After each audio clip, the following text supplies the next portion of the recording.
Hello, everyone. Welcome to today's webinar from LIBER about use cases for responsible research and innovation. A few things before we start. My name is Sophie Wenström. I'm an analyst at Stockholm University Library, and I will be your host today, meaning that I will keep track of chat messages from those of you who listen in, and I will also keep track of time and do a bit of presentation of the speakers. I hope all of you are feeling well, sitting comfortably, and have your headphones on. These are today's speakers. First out will be Cecilia Swiatek. She's the co-chair of LIBER Working Group on Digital Skills for Library Staff and Researchers. She's also the Deputy Director of the Academic Library at Paris 2, the university. After her, you will be acquainted with Helen Rankin, Project Officer at the State University and the University Library of Göttingen in Germany. And after that, there will be a short talk by Pedro Principe, who's head of division, Universidad di Minho, documentation and library services. And he's also the Open Science project manager, and he's from Portugal. And after that, we have Nadia Gmelch, who's the director of Open Knowledge Projects, Globalization and Cooperation at the Open University of Cataluña. They will all be sharing some insights into their work and frameworks that they have been working on for the past few years. Today's webinar is created to share some insights about ongoing work in Europe in terms of frameworks and structures for training about open science and responsible research and innovation for both librarians and researchers.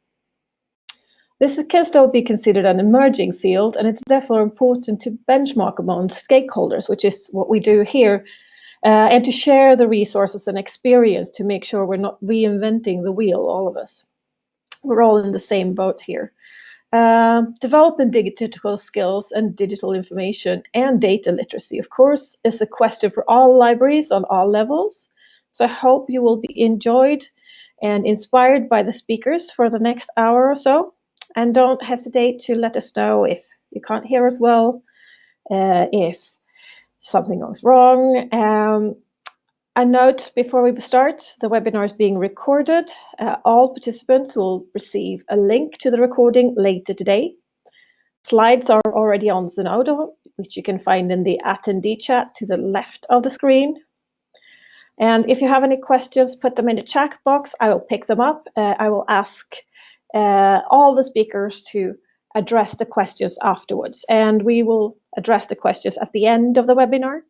So you have some time to think about things that you would like to know more about. So let's go ahead. Without further ado, I hand the mic over to my colleague, Cecilia Swiatek. Please, Cecilia, go ahead. Hi, everyone. I'm the co-chair of the Digital Skills Working Group in LIBER, and the other co-chair is Kira McCaffrey from Limerick, Ireland. We are very happy to be here today. In a rapidly changing digital world, libraries are regularly reassessing our services and offering new ones to support the work of both faculty, research, and students, education.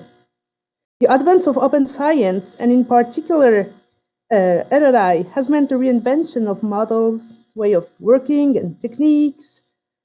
Library staff and researchers need more training today in order to cope with all 8 pillars of open science, amongst which responsible research issues are a major challenge, since this is at the heart of scholarly culture and practice.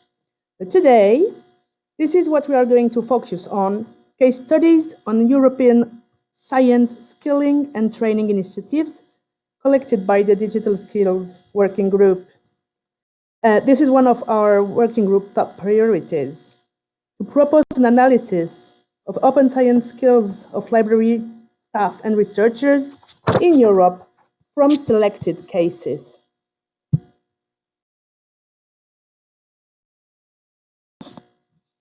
My slide moved too quickly. Sorry.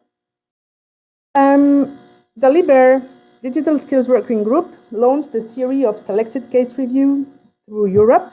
You can access the link. I would like to precise that 8 other cases are currently under design, such as Belgium, France, Finland, Germany, Italy, the Netherlands, Spain, and the UK, and that our action is meant for sharing the different approaches that exist today for building open science skill sets with library staff and researchers, identifying, as you can read, the programs and initiatives, and publishing them in order to share them. So all shall be wrapped up with a fact sheet and an analysis for the LIBER 2020 conference that will be held this June in Belgrade, Serbia. And I hope you will consider attending the conference. So I can only invite you to go to the Zenodo LIBER community or follow this direct DOI link and have a good time discovering the methods, process, partnerships, tips, and budget issues that colleagues from various countries shared with us, and let me thank them again. So this is our action timeline. Today, as you can see, we are set in the middle of our work, and we are targeting with you RRI issues today.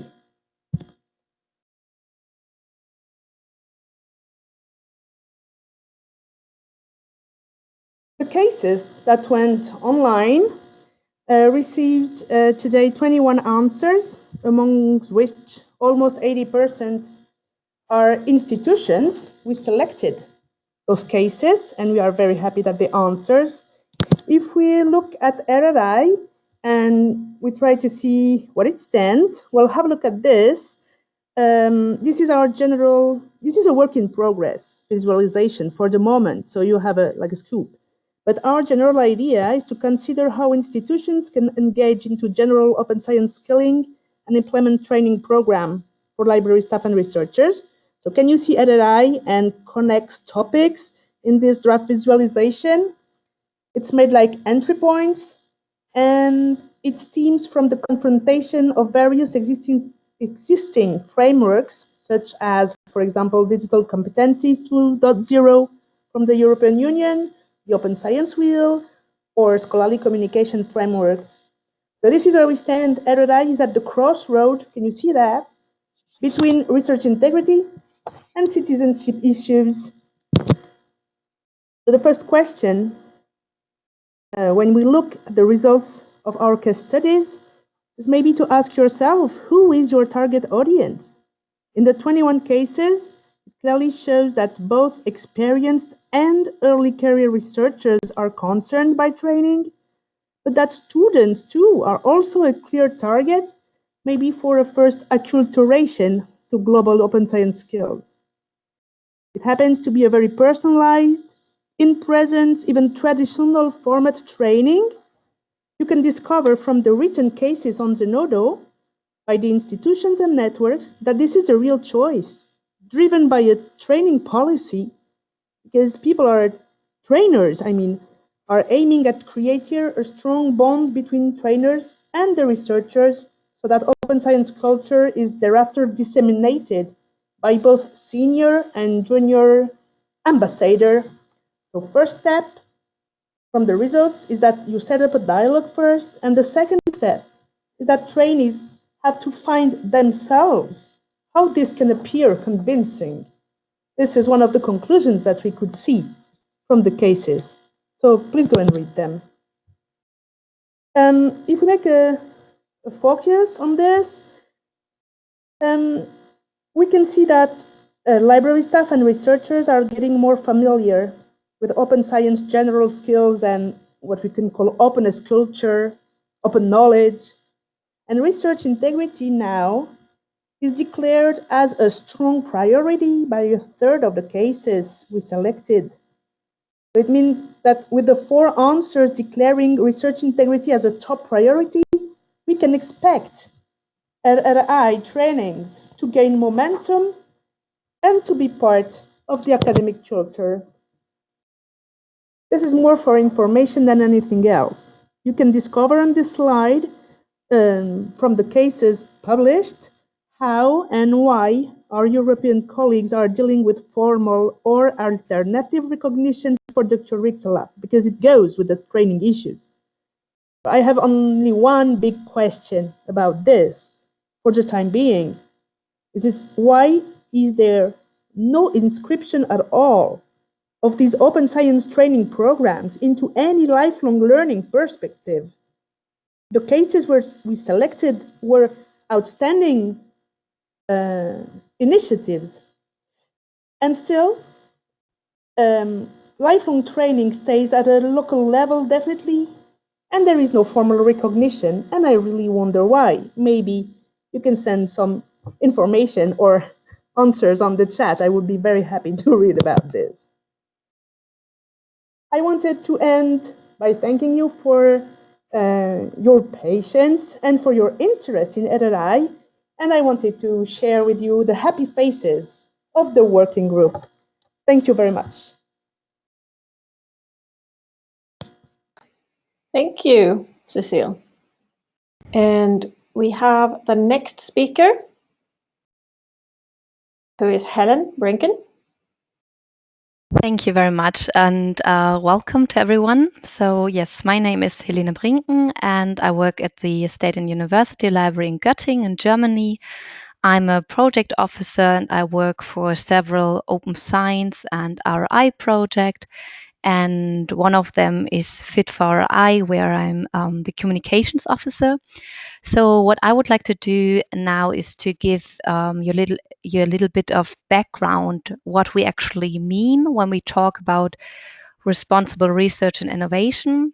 I guess you've all heard about open science and know what that means. So yeah, I just would like to give you some background, what it means and what the background is. So yeah, we all now know that our society is meeting many societal challenges like health and demographic change, food security, water supply, secure and efficient and clean energy, transport issues, then climate action, and of course also freedom and security of Europe and the citizens. So all these challenges lead to an increasing demand for science-based solution, and also that science is becoming more engaged with the societal and economic issues. So to achieve this objective, to reach this aim and tackle these challenges, the European Commission designed a program, so Horizon 2020 for Europe, which is one of the biggest research and innovation program ever. So there's 80 billion of funding available during 6 years. And so this program ends this year, and then there's another program which is Horizon Europe, but we're now focused on this one. And the objectives of Horizon 2020 are to achieve breakthroughs and discoveries and to secure the global competitiveness of Europe. And so this program also reflects the priorities and wants to address the major concerns that European citizens have. So there within this program, there are several like smaller programs with various focuses and different priorities to fund projects. And one of these programs is called Science Within For Society. So it's this often, maybe you've heard of them, SWAF schools. And so there the objective is to really build an effective cooperation between science and society, and to recruit new talent for science, and also to pair scientific excellence with social awareness and responsibility. And so in this this SWAFs program aims to allow societal actors to work together and to better align. So the research process and outcomes with the values, needs, and expectation of our European society. So the aim is to involve all stakeholders at all levels, such as citizens, academia, industry, governments, to minimize the potential negative impact which research and innovation could have.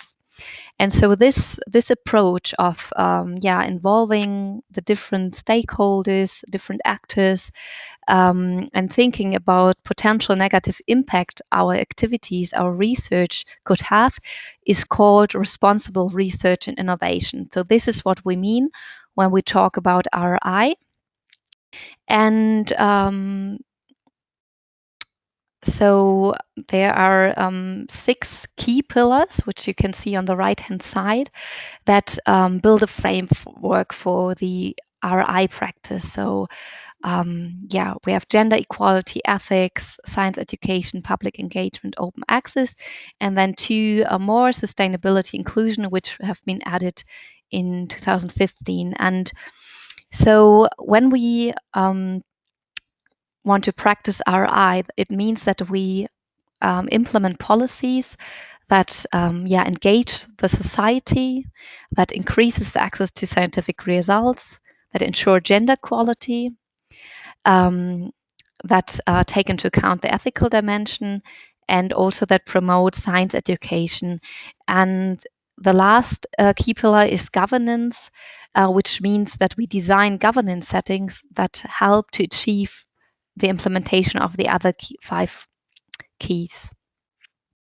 And so we also, in addition to this, we have 4 process dimensions. So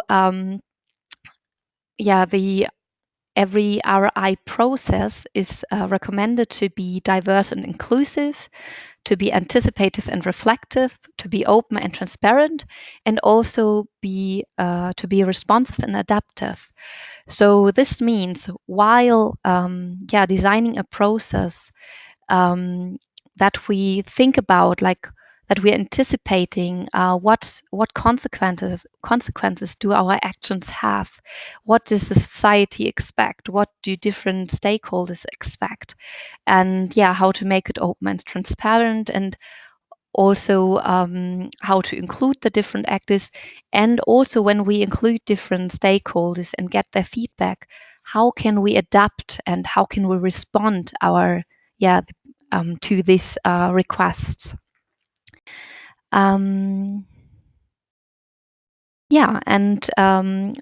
This was from a short introduction, like what we mean when we're talking about RI.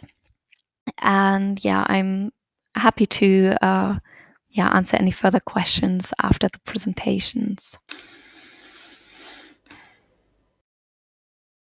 Thank you, Helena. We already have one question for you, so it will be interesting to hear your response at the end. So the next speaker is Pedro. If you are ready, please go ahead. I'm ready. Yes. Hi. So good afternoon, and thank you for the invitation and the possibility to present the main outputs here from the activity of FIT4RRI regarding the training and the skills development. So FIT4RRI is a Horizon 2020 funded project that focus on the development of training and governance settings for RRI. So, and it's quite interesting to understand that the context of FIT4RRI project is really aligned with what, for example, Cecile have presented based on the studies that the skills LIBER working group did. It's quite interesting to realize this in terms of needs and gaps. And FIT4RRI have 2 main objectives, and we work on 3 main activities area. So one of the objectives is to work around the training actions, where we want to enhance not only competencies and skills, but also to enhance the training tools and materials that we have currently available, and also work on the definition of strategies, on training strategies for research funding and performing organizations. We have another important area that is not our focus here in this webinar, that is related with governance policy settings, where this is a major activity also in FIT4RRI, where we work on embedding RRI and open science practices in research funding and performing organizations, and we are working on different in different areas.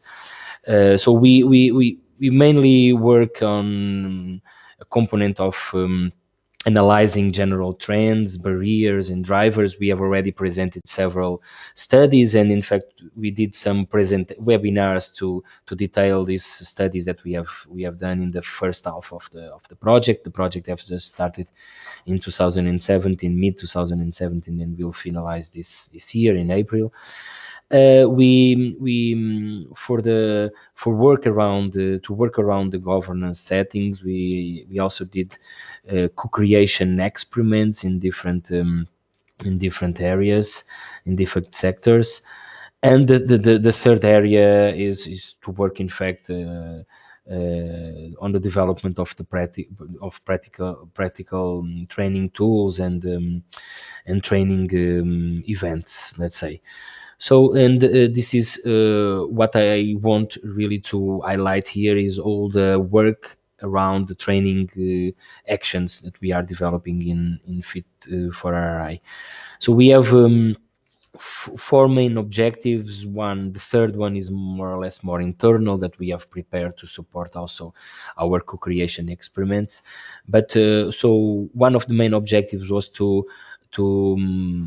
organize an online collection of training materials based on the work of different projects that have previously worked on this activity on training, also on RRI training and in open science training, and then to provide online e-learning environment where we can offer some courses, training materials to the different stakeholders and to the different research funding and performing organizations actors. And we developed this work also with the support of the FOSTER platform, the FOSTER Open Science platform, that is a result from two previous Horizon 2020 funded projects. And then we also had the objective to offer and to conduct some training to different stakeholders in different research organizations. We have started this to develop this work based on the development of a training collection and a content mapping analysis. So we have started with this analysis. We have published a report that specifies the rationale that applied in the content mapping, together with a classificatory schema and RRI open science training related taxonomy.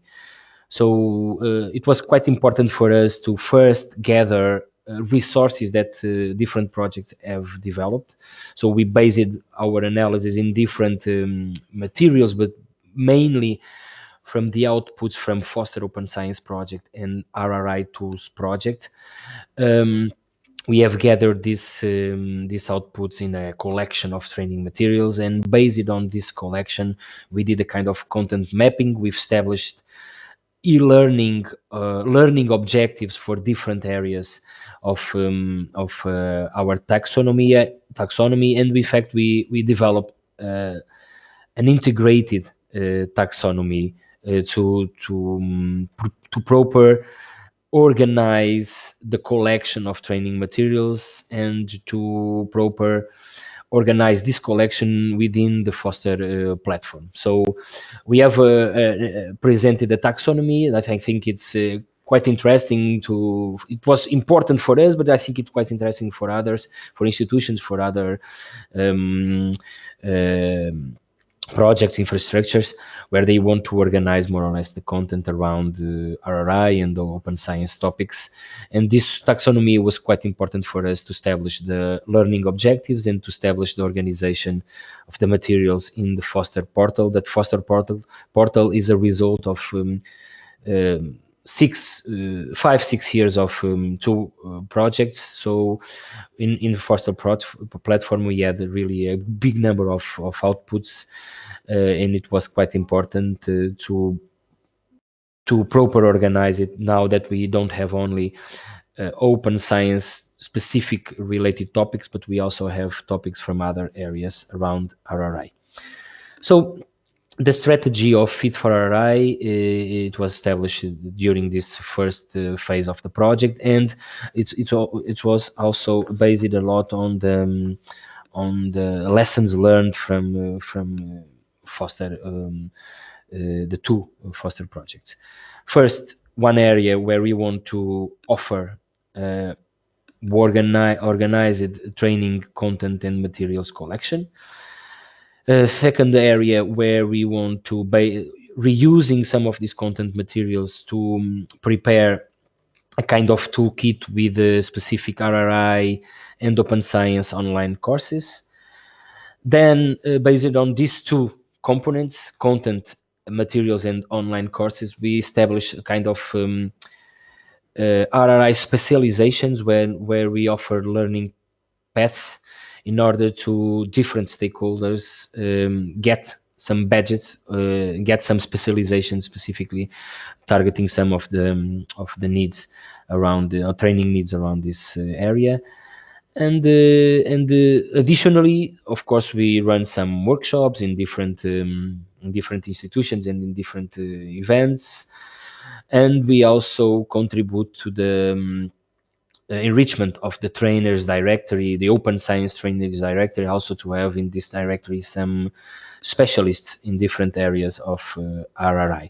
So we can say that more or less these are the 5 main activities in FIT to develop our strategy.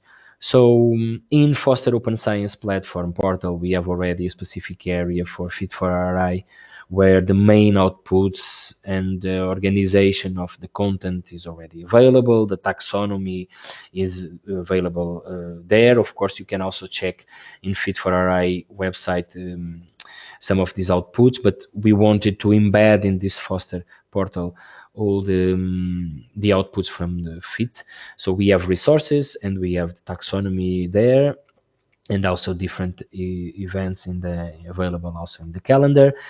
And we are now delivering also our RRI toolkit. So in Foster, we have a open science toolkit with a set of around 10, I think, online courses. And now we have 4 new courses. One dedicated to what is RRI, so more introductory, and the other ones more for intermediary or advanced learning on public engagement, on ethics, and on also companies, industry, on RRI for companies and industries. So we have developed these 4 main courses. One, the introductory, is already publicly available in this RRI toolkit available in Foster, and we are in a final process of revising the 3 other courses that will be available also in the coming month. So, but you can already access this information. So the toolkit is based on these 4 new courses plus some other open science courses, and the type of organization, the type of content that we have available in these online courses are based on the specific key questions from the different stakeholders, mainly from policymakers and researchers, where we try to approach the different dimensions of the course, the specific course, where we have some practical information, some practical use cases also, and then we have kind of quiz at the end of the course in order to check if the content that we have presented was really useful for those that are doing these courses. These courses are more or less to be done in 2 to 3 hours of time of learning process. And this on this toolkit that we have now available, and all the other training materials are also part of the specializations, are also part of the learning path, which is also quite relevant for us in our strategy. Not only to have content materials that people can access and reuse, not only have online courses that people can do, but also to have another approach that where people can discover and get access to to a concrete educational route, which can result in fact to developing some expertise around specific areas. So this approach was also established and used in Foster, and the idea was to get some badges at the end when they do this kind of specializations. And now we are just preparing the 4 new specializations to be available, reusing the online courses and the different materials. One more on the side of, let's say, a responsible research innovator, an open and responsible research innovator that reuse content from the 4 main FIT4RRI courses and 2 other Foster courses. We have one about responsible research communicator, another one about on an open responsible researcher, targeting researchers specifically, and one specialization, one learning path more on the area of ethics, where we have the ethical research data scientist. So this is a different approach to reuse content that we have already, which is quite interesting because people can be guided to an educational route and at the end get a badge. There are some specializations that you can do in 3-4 hours, and others that you can do in 5, 6, 7 hours. This is the main idea of these specializations. This learning path are, let's say, something that we will deliver in March. So our project will come to an end in April. So we have already well organized the content collection. We are now delivering the courses, so you can already check today. In fact, is the first, let's say, event that we are publicly presenting, that we have already the introductory course available for in our Thank website. you, Pedro. Thank you so much for this. And I hope that people will go in and have a look at your material. And Okay. I look forward to see the end result. Okay, perfect. Yes, thank you. So our next speaker is up. Are you ready, Nadia? Yes, hi, good afternoon to everyone. Thank you for the invitation to present you our training course on RRI that we've been developed here at the Open University in Cataluña. My presentation has 2 main parts. Firstly, I would like to briefly introduce our institution for the ones that don't know about our university, and also explain our approach to open science. And then I'm going to speak about the course and show you some details. So the Open University of Cataluña, we are happy and proud to often say that we were the first fully online university in the world. We are now celebrating 25 years this year. And we have about, just for you to have an idea, 70,000 students currently. And in the current action plan or strategic plan of our institution, open knowledge is very strongly present. And we've just developed the last 2 years, what we call the Open Knowledge Action Plan at our institution. So you see, we don't talk about open science, but we go beyond and we talk about open knowledge, also including everything that is related to open learning. And as you can see, there are 6 specific areas, like thematic areas on which we are working. And then we have the 3 more universal transversal themes, and one of them is training. So in this sense, in this areas where we try to train our own staff, but at the same time, our courses are open so that everyone interested can participate. So the course that we had designed, we called it Responsible Research and Innovation for Researchers and Introduction. It ran already twice since 2018. And it's a completely online course, 3 ECTS, and we offer it in English. And our main audience are researchers, but also PhD students, and also the management staff working on research-related topics. So as I told you, it was conceived more as an internal training program, but it's also open to people from outside.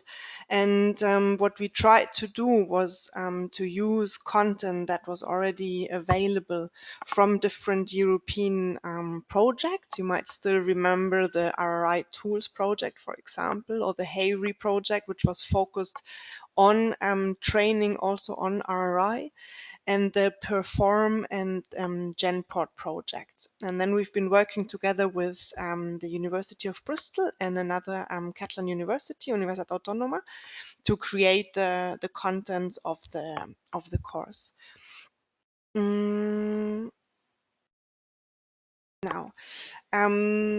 Now it went too fast here. So we had both researchers and academic staff in the courses. I have to say, and this is also one of the challenges which I would like to share with you and probably to generate some discussion, I have to say that it's a lot easier to get management staff on board than researchers. But still, the ones who participated have been really happy. I put you some of the reflections they shared with us. And I wanted to show you, because often when we think about online courses, it's very much self-based learning, like more the MOOC or recorded audios, and that people just follow. In our case, and which is like the model for the whole university, but also for this course, it's a very student-centered and accompanied process. So there is regular engagement with the teacher, and there are also regular follow-up and evaluation. And you can see here, I don't know if it's clear, but we have a forum, and you can see there were like 116 participations among the around 20 students in the classroom. So you can see that like an online forum can generate a real profound and in-depth debate. And you can also see from the question, it was not so much about like showing the different contents or action lines of RRI, but to invite the participants to have a real profound reflection on who they are as a researcher and what they are working on with their research. And as it's like 6 weeks course, they also had time to go to their work and reflect on it while they were doing research. Yeah, so what we've learned is that online seems to work. It works for discussion, and it works probably, as I said, a bit more for our management staff. We're now thinking of also getting something more face-to-face for our researchers. I put one example also, that we had our researchers elaborate what we call the RRI manifesto, because one of the biggest goals is then to integrate what they learn into practice. So we try to bridge the gap, no, between theory and practice. And I would like to finalize with these challenges, which I would like to share with you. And so one of the main challenges, how to make this attractive also over time, and how to get researchers in doing these training. And here just a message that we are open to collaborate with institutions from all over the world in offering this training course. So if you are also planning of having your staff trained, we can contact and see if our course could work for you. And the other challenge is what I said before, the how to gap what is learned in the training and then change the daily practice of the research development. So this is a brief overview that I wanted to give you of the training that we are offering. Unfortunately, because of some internal difficulties, we are not offering the course as we would have liked to now in February for the third time. This I didn't know when we organized the webinar. But still, I hope that soon we can open it again. And then we're happy to share the information with all of you and see if someone is interested in participating. Well, thank you very much for your attention. Thank you very much, Nadia. This was enlightening, and I like to see the testimonials from those who took the course. It is now time to let the participants in this webinar in, and we have some questions that was posted in the attendee chat. So if all speakers feel ready, I will start with, it's a question for Helen. The first question is, do you make a difference between RRI and researchers' integrity? So is responsible research integrity and researchers' integrity the same thing? Yeah, that's a really good question. So for me, I think they are very closely connected, but there is still a difference. And I think when we talk about research integrity, for me, we talk about honesty, about accuracy, efficiency, and objectivity. So yeah, to be, have a very rigor and very, good research done. It's about ethics also.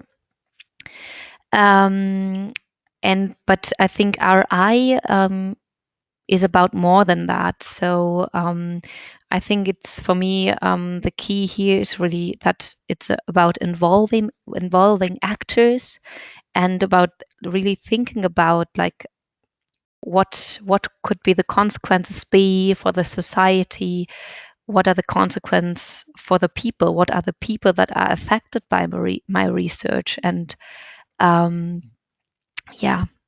so I think, I hope that answers the question. For me, that's the difference.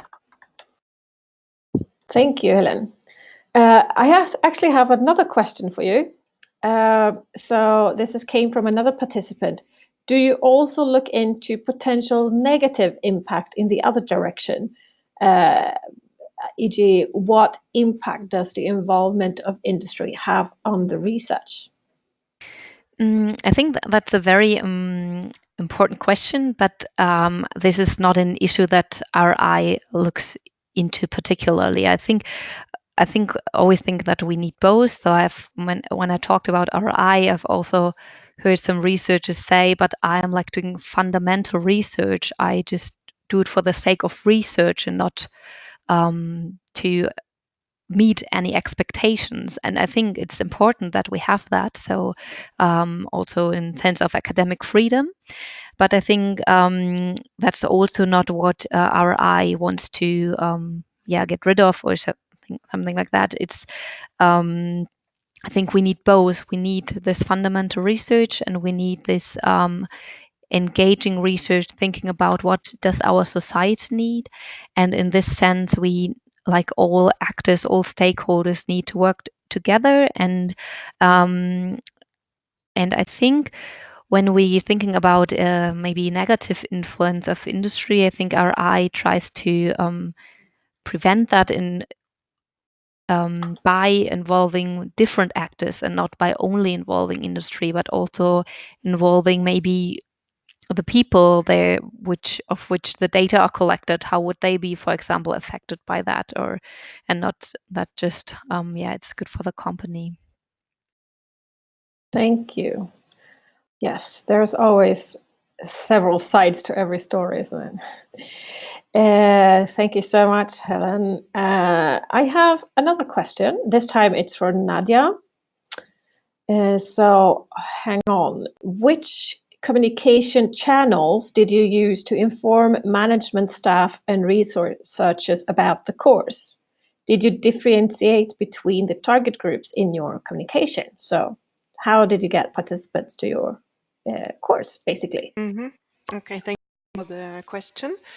Actually, as I told you, this is mainly an internal training course for our staff. We had like direct contact to the different collectives, so in direct contact to the directors of management areas and all of that to see who is going to be interested for taking the course. We actually defined internal objectives, goals of how many people we would like to get involved in the coming years to do this training. So it was a very direct communication with the different stakeholders.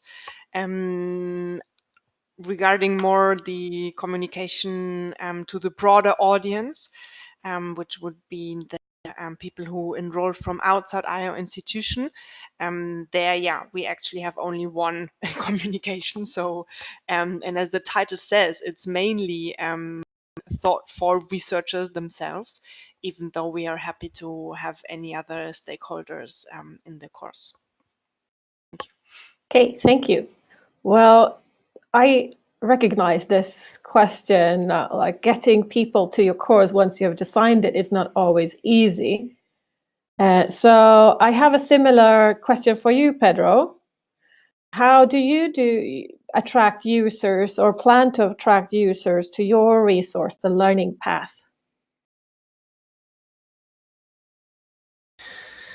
Okay, thank you for the question. So I will answer with two approaches. One is in terms of course, in terms of project activity. So we want to target mainly researchers and research support staff for the materials that we have available, and for that, of course, we are going to use all the contacts and available through the previous activities of Foster Open Science, and then for sure based on our network of research support staff that is interested in this content. But this is a critical question for the institution. So of course we can have all the types of outreach and dissemination activities in order to target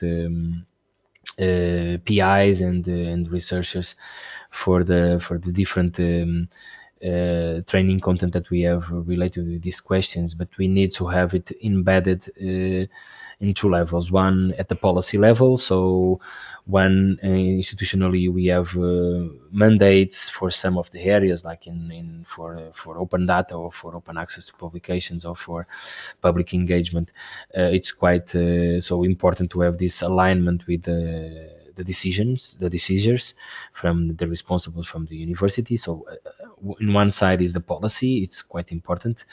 It's proof that when we have in place open access mandates, it's much easier to mandate deposit in repositories or to mandate good practices of openness.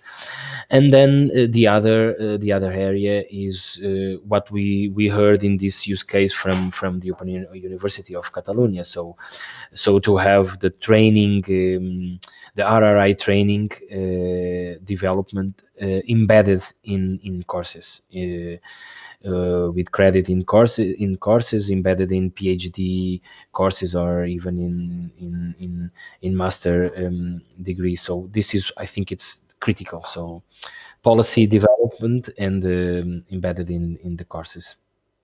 Yeah, that sounds good. I can only speak for me, who's working at Stockholm University, and we are looking at the same thing, create a course, but then also to get people to spend time on it. It's a little bit of a challenge. Not all, I mean, they can buy the politics of openness, but the practicalities, it's much more difficult, isn't it? Yes. Also, another quick question: the taxonomy and all the material, that's available in different languages, isn't it, or is it only in English? Yes, only in English. Yeah. Okay. Yeah. Maybe we could work from with the project. It's only in English. Yeah. So we never had this request, so we can. Maybe we can look at a multilingual approach later on. Yes. Thank you, Pedro. I have a last question from the audience, which is directed to all four of you, or three of you, those four speakers. So from one of the participants, I'd like to know how RRI and citizen science, such as data collected by citizens, are interconnected. Ooh, that's a tricky one. Anybody? I can start as I was the last one to speak. No, I think it's interconnected for sure. So this is connected with open data practices and good, let's say, research data management practices. So for sure. And in fact, this is where I think libraries can play an interesting role on this specific area of RRI, the citizen science. I believe that citizen science projects are delivering data. In some of the projects, they collect data. This is one of the main activities. In some areas, they have already good, let's say, data archives or repositories to store the data that the citizens are gathering for the purpose of the research project. But in some other areas, we will lose all this data and all this effort from the citizens. This is where I really believe that libraries can play an important role, acting as a kind of citizen science data hub, I call it. I'm not sure if I'm introducing a new. I already argue in favor of this new role of the libraries in the last LIBER conference in Dublin. So I really believe that one of the areas of libraries to support RRI, specifically in citizen science area, is to provide support for the projects that are generating data and they need a place to store, and so libraries should be the data hub. Yeah, so libraries can host the data, but also then sort of talk about them to users. Yes, act as intermediaries. Yeah. So to store the data or to help to provide other facilities. Good. Yeah. Anybody else who would like to comment on that? I would just like to, I added a link to the chat. So on the Foster Open Science /FIT4RRI, there is this, I think, quite helpful taxonomy. So when you click on the link, you can see that, citizen science can be understood as a part of RRI, as Peter already said. So citizen science can maybe also be seen as a form of public engagement. So just as a small addition. Mm. Maybe something also for public libraries and not only for university libraries. Yes, for sure. Yeah, because I'm thinking, facilitators, yes. Yes, because some university libraries don't normally have a public space as well. So there's lots of room for more interaction here. I can see also that Cecilia adds a few links and some definitions in the chat. If you're interested, that will also be recorded when we put the recording up online. We have about 5 minutes left. Anybody else? Yes. Yes, I wanted to bring up the citizen science working group in LIBER who's working on this. And I'm inviting you to go and shuffle through all those websites and make the connections. Because in many cases, when we are beginners in open science and we are making our first steps, it's rather hard to understand this scattered landscape. When you're used to it, you think, oh, right, there is Horizon 2020 on one side and the European projects for skilling or for the Open Science Cloud and the Open Science Policy Platform. This makes sense. When you're just in front of your screen and you don't know anything about open science, I think you need some guidelines. And this is exactly what you are doing with FIT4RRI or what you are doing, Nadia, in the Open University of Cataluña. It's how you storytell the things. And for public libraries, this is exactly the same question.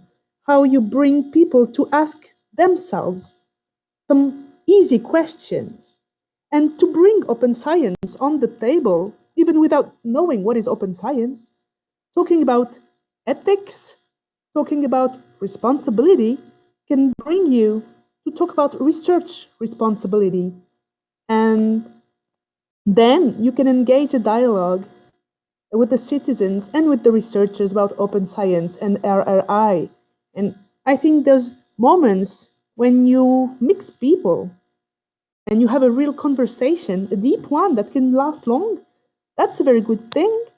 Because the most important thing is not to have answers, it's to ask yourself questions. If anyone here comes out of this webinar with more questions than answers, then I think this is a big success. Yeah, we've done our job if they do. I agree. I would also say that for me, this is so connected to a general idea on how we talk about information, access to information, and also to trust research, that providing more open sources for people to explore is a way to lead them into a better understanding of how research works. I don't know how many of you are reading academic articles on a general level, but most of them ends with more questions than answers, actually. And maybe we can raise two things because the time is running, but we can go further and talk more about this through two events. I'm sending, of course, the first link towards the LIBER conference. Yes. And the second, I'm fumbling with my, my browser. It's about the Open Science Conference in Berlin in March, where we can meet maybe some of us, everyone, I don't know, and talk more about what is RRI and how it fits with the open science culture. Yeah, good idea. Also, we can continue the conversation on Twitter as well if anybody is interested. Yes, more than welcome to ask questions. I also take the opportunity to invite you to the FIT4RRI final summit. It will be in March. I already put it in my slides, but in fact, more or less the main subject of the conference is RRI for real. So it's to put it into practice and to have some good practices and use cases that we can discuss and then learn from. Yeah, I like that approach because we need to figure out how it works. Yes. Yes. Thank you so to all the speakers for giving us some insight into your wonderful work. I wish you all the best with your future activities. Thank you all the attendees for good questions and for listening in. Yeah, I hope very to much see so. you around, all of you.